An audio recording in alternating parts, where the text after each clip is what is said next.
অন্যের দোষে কেউ বিপদগ্রস্ত হতে চায় না। এ কথাটাই বিভীষণ তার ভাতিজা মেঘনাদকে বোঝানোর চেষ্টা করল। এই কথাটা মূলত রামায়ণের যিনি রচয়িতা বাল্মীকি তার নিজের জীবনের উপলব্ধির কথা। রামায়ণের অনেক কাহিনীর সঙ্গে মেঘনাদ বধ কাব্যে মাইকেল মধুসূদন দত্ত ভিন্নভাবে উপস্থাপন করেছেন, ভিন্ন মত পোষণ করেছেন, কিন্তু এই দৃষ্টিভঙ্গিটাকে তিনি অবিকল রেখে দিয়েছেন। বিভীষণের যে উপলব্ধি, এটা বাল্মীকির নিজের জীবনের বাস্তব অভিজ্ঞতা থেকে গৃহীত একটা উপলব্ধি। বাল্মীকির আসল নাম হলো রত্নাকর। তিনি ছিলেন দস্যু, দস্যুবৃত্তি ছিল তার পেশা। দস্যুবৃত্তি মানে কি? আমরা এখন যাদেরকে ডাকাত বলি, ডাকাতি, খুন, রাহাজানি, ছিনতাই, এমন কাজ নেই যেটা রত্নাকর করতেন না। এভাবেই একদিন তিনি নারদের মুখোমুখি হলেন, নারদকে হত্যা করতে উদ্যত হলেন। নারদ তাকে প্রশ্ন করলেন যে তুমি যা এই পাপ কাজ করছো, কেন করছো, কাদের জন্য করছো? রত্নাকর উত্তর দিল, আমি আমার পরিবার পরিজন, স্ত্রী সন্তান এদের জন্য করছি। নারদের পাল্টা প্রশ্ন, তুমি যাদের জন্য পাপ করছো তারা কি তোমার পাপের অংশীদার হবে? রত্নাকর আরো দৃঢ়তার সাথে বলল, নিশ্চয়ই হবে, কারণ আমি তাদের জন্যই এই পাপ করছি। নারদ বললেন যে তাহলে একটু তাদের কাছ থেকে জেনে নাও যে তোমার এই পাপের অংশীদার তারা হবে কিনা। নারদ তাকে কথা দিল, নিশ্চয়তা দিল যে আমি এখানেই থাকবো তুমি ফিরে না আসা পর্যন্ত। অবশেষে রত্নাকর তার পরিবার পরিজনের কাছে গেল এই প্রশ্নের উত্তর পেতে। দুঃখ ভারাক্রান্ত মন নিয়ে নারদের সামনে এসে দাঁড়ালো এবং বলল যে আমার পরিবার পরিজন কেউ আমার পাপের অংশীদার হতে রাজি না। তারা আমার উপার্জিত অর্থ ভোগ করবে, কিন্তু তারা আমার পাপের অংশীদার হবে না, কেউ না। এই যে রত্নাকরের উপলব্ধি, এই উপলব্ধির ফলেই রত্নাকরের জীবনে একটা পরিবর্তন আসলো এবং সে সমস্ত পাপ কাজ ছেড়ে দিয়ে ধ্যান করা শুরু করলো। কথিত আছে প্রায় 60 বছর একটানা একই জায়গায় বসে ধ্যান করেছে রত্নাকর, এবং এই ধ্যান করতে করতে তার শরীরের উপর বালু পড়ে আচ্ছাদিত হয়ে গেছে। বালুকে সংস্কৃত ভাষায় বাল্মী বলা হয়, সেখান থেকেই রত্নাকরের নাম হয়ে গেছে বাল্মীকি। আজকে আমরা রত্নাকরকে কেউ চিনি না, কিন্তু বাল্মীকির নাম সবাই জানি। এই যে পরদোষে কে চাহে মজিতে, এই কথাটা বাল্মীকির নিজের জীবনের কথা, যেটা বিভীষণের মুখ দিয়ে উচ্চারিত হয়েছে। আমি ইকবাল সিদ্দিকী, আমরা আলোচনা করছি বিভীষণের প্রতি মেঘনাদ কবিতা। আজকে এই কবিতার শেষ অংশ নিয়ে আলোচনা করব। রুশিলা শব্দের অর্থ হলো রাগান্বিত হলো। কে রাগান্বিত হলো? বাসবত্রাস। বাসবত্রাস হলো মেঘনাদ। বাসবত্রাস শব্দের শব্দগত অর্থ হলো বাসবের ভয়ের কারণ। বাসব হলো ইন্দ্রের আরেক নাম। আমরা এই কবিতার শুরুর দিকে পড়েছি।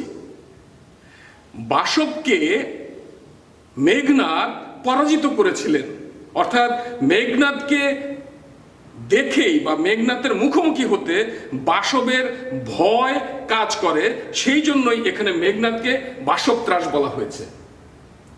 রুশিলা বাসবত্রাস গম্ভীরে যেমতি নিশীথে অম্বরে মন্দ্রে জিমুতেন্দ্র কপি কহিলা বীরেন্দ্র বলি। রাগান্বিত হয়ে মেঘনাদ বলল, কেমন করে বলল? গম্ভীরে যেমতি। গম্ভীরে মানে হলো ভয়ঙ্কর ভাবে। যেমতি মানে যেমন। নিশীথে অম্বরে মন্দ্রে, নিশীথে মানে গভীর রাতে। অম্বরে মানে আকাশে, মন্দ্রে মানে শব্দে, জিমুতেন্দ্র মানে হলো মেঘের ডাক, কপি মানে হলো সহজে যে রেগে যায়। তাহলে ভয়ঙ্কর ভাবে রেগে গিয়ে মেঘনাদ তার চাচাকে এবার প্রশ্ন করছে। কেমন ভয়ঙ্কর? রাতের বেলায় আকাশে মেঘ যেমন শব্দে ডেকে ওঠে ভয়ঙ্কর ভাবে, রাত তো এমনিতেই নিস্তব্ধ থাকে। রাতের বেলায় তোমরা খেয়াল করে দেখবে, একটা টেলিভিশন যদি দেখতে থাকো, দিনের বেলায় যে পরিমাণ ভলিউম দেওয়া হয়, রাতে যদি সেই পরিমাণ ভলিউম দিয়ে দেখো, দেখবা অনেক শব্দ হচ্ছে। সেই কারণে দিনের বেলায় মেঘ ডাকলে যেমন শব্দ হয়, রাতে মেঘ যখন গর্জন করে সেটা শব্দ কিন্তু কয়েক গুণ বেশি শোনা যায়। ঠিক তেমনি এই রাতের মেঘের মতোই ভয়ঙ্কর শব্দে গর্জে উঠলেন বাসত্রাস বা মেঘনাদ। কি বললেন গর্জে উঠে? ধর্মপথগামী হে রাক্ষস রাজানুজ। ধর্মপথগামী মানে হলো যিনি ধার্মিক বা ধর্ম নির্দেশিত পথে চলেন। শব্দ আরেকটা বাদ দিয়ে গেছে এখানে, বীরেন্দ্র বলি। এই বীরেন্দ্র বলি বোঝানো হয়েছে মেঘনাদকে। বীরেন্দ্র বলি হলো সফল বা বিজয়ী বীর, বলি মানে বীর। তাহলে এই বীরেন্দ্র বলি মেঘনাদ বলছেন, ধর্মপথগামী হে রাক্ষস রাজানুজ, বিখ্যাত জগতে তুমি, তুমি এই সারা পৃথিবীতে বিখ্যাত। কোন ধর্ম মতে কহ দাসে শুনি। জ্ঞাতিত্ব মানে হলো আত্মীয়তার সম্পর্ক, স্বগোত্র। ভ্রাতৃত্ব মানে ভাইয়ের সম্পর্ক। এ সকলে দিলা জলাঞ্জলি, এই সব কিছু তুমি বিসর্জন দিয়ে দিলা। জলাঞ্জলি মানে হলো সম্পূর্ণ ত্যাগ করা, পরিত্যাগ করা। এই সব কিছু বিসর্জন দিলা তুমি কোন ধর্ম মতে? শাস্ত্রে বলে, গুণবান যদি পরজন, গুণহীন স্বজন, তথাপি নির্গুণ স্বজন শ্রেয় পর পর সদা। শাস্ত্র মানে ধর্মীয় গ্রন্থের কথা বলা হয়েছে। ভালো স্বভাব বা গুণীজন যিনি, তাকেই বলা হয় গুণবান। গুণবান যদি পরজন মানে ভালো স্বভাবের যদি অন্যজন হয়, পরজন মানে পর, আত্মীয় নয় এমন লোক, এরা যদি ভালো স্বভাবেরও হয় আর নিজের আত্মীয়, স্বজন মানে আত্মীয়, আত্মীয়র যদি গুণ নাও থাকে, মানে যার গুণ নেই এমন থাকে, তবুও নির্গুণ স্বজন শ্রেয়। তথাপি মানে তবুও, নির্গুণ মানে গুণহীন, গুণবানের বিপরীত, স্বজন মানে আত্মীয়, পর পর সদা। পর সব সময় পরই থাকে, সদা মানে সব সময়। এ শিক্ষা হে রক্ষবর কোথায় শিখিলে? বিভীষণকে আবার রক্ষবর নামে সম্বোধন করছে।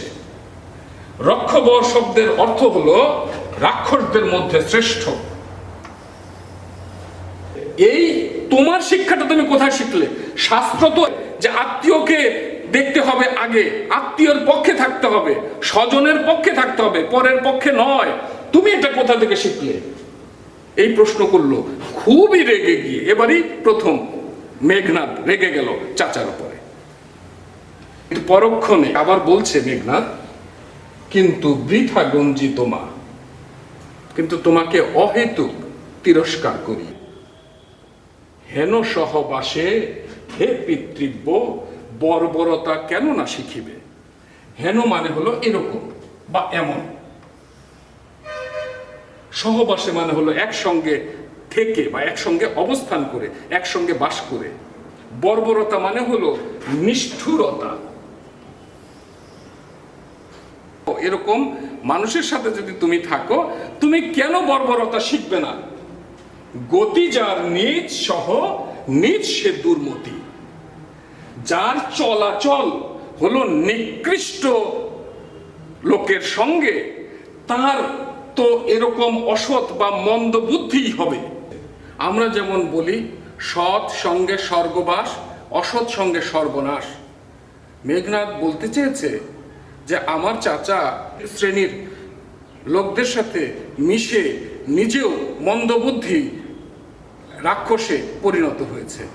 বিভীষণের প্রতি মেঘনাদ কবিতা আমাদের বইতে যতটুকু আছে সে হিসেবে আমাদের এই কবিতার শেষ লাইন এটি। কিন্তু যদি আমরা সংক্ষেপে পুরো কবিতার ঘটনাটা জেনে নেই তাহলে দেখব নিকুম্বিলা যজ্ঞাগারে যজ্ঞ করার সময় চাচা বিভীষণ মেঘনাদকে হত্যা করার জন্য লক্ষ্মণকে যজ্ঞাগারে প্রবেশ করিয়ে দেয় এবং মেঘনাদ যখন অস্ত্র নেওয়ার জন্য যজ্ঞাগার থেকে বাইরে আসার চেষ্টা করে তখন চাচার মুখোমুখি হয় এবং বুঝতে পারে যে সঙ্গোপনে চাচাই তাকে হত্যা করার জন্য লক্ষ্মণকে যজ্ঞাগারে প্রবেশ করিয়েছে।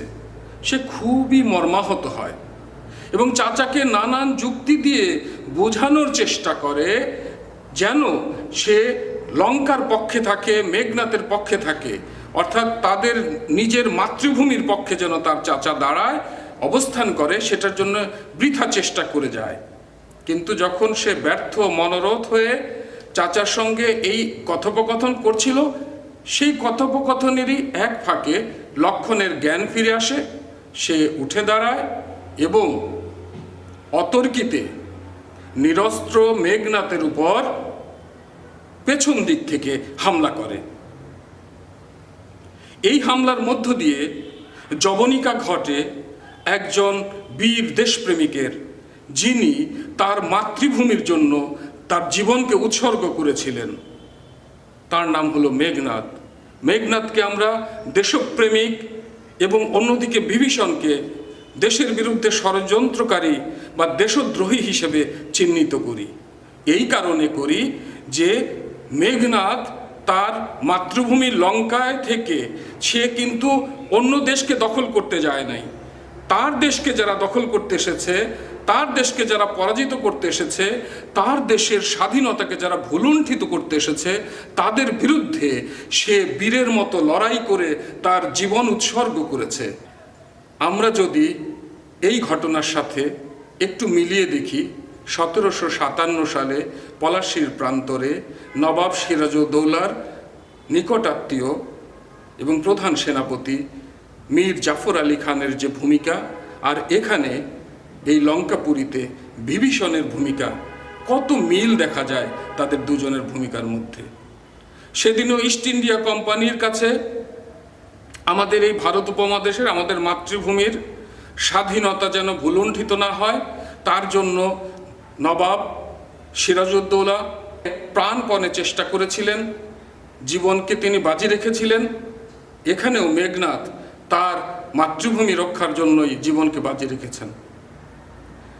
কেউ কেউ মনে করেন যে 1857 সালে ইস্ট ইন্ডিয়া কোম্পানির বিরুদ্ধে যখন সিপাহী বিপ্লব হয় এবং সেই ঘটনার সঙ্গে এবং সেই ঘটনা থেকেই অনুপ্রাণিত হয়ে মাইকেল মধুসূদন দত্ত এই মেঘনাদ বধ কাব্যটি রচনা করেছেন।